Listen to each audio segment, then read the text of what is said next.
Bonjour Ilana, bonjour à toutes et à tous.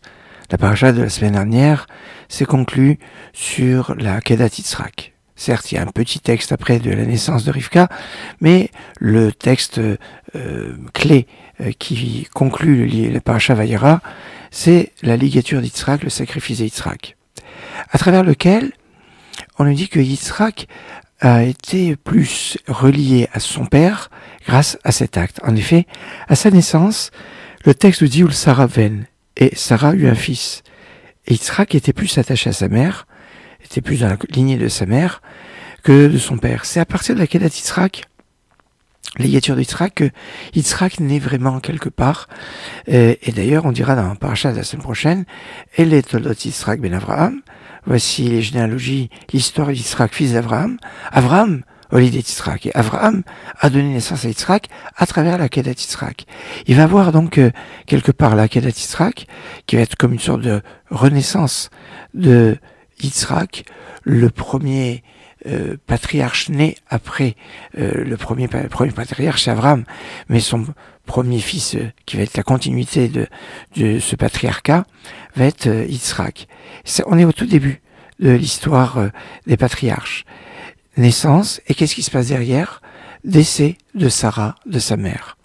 Eh bien, aux antipodes, quand Rachel va donner naissance au 12e fils de Yaakov, et on va dire là, va se terminer quelque part là, l'époque des patriarches, avec la naissance de leurs enfants.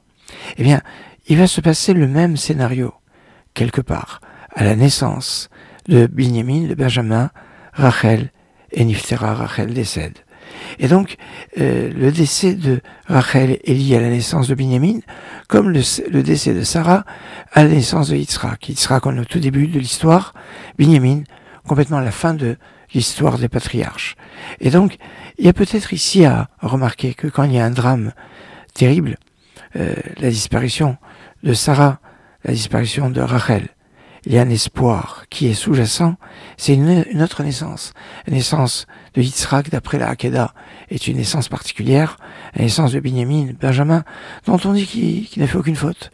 Binyamin, qui va être le plus petit enfant de Yaakov, et qui va avoir une place très particulière dans l'échiquier des patriarches et des matriarches. Alors, du drame vers l'espoir, des ténèbres à la lumière. Excellente journée.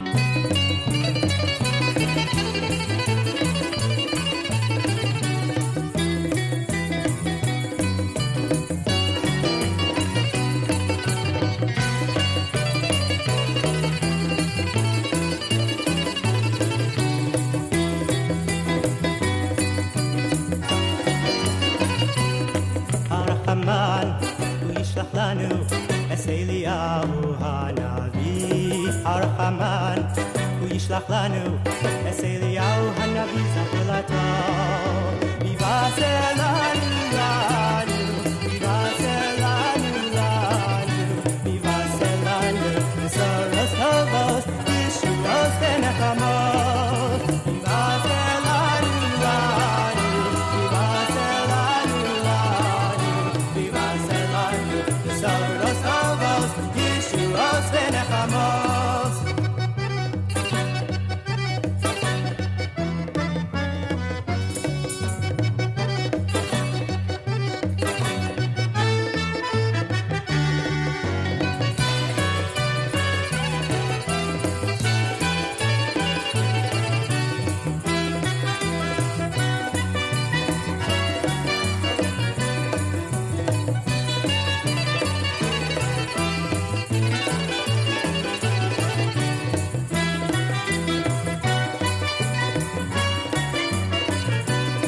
הרחמן הוא ישלח לנו את אליהו הנביא הרחמן הוא ישלח לנו את אליהו הנביא זכרתו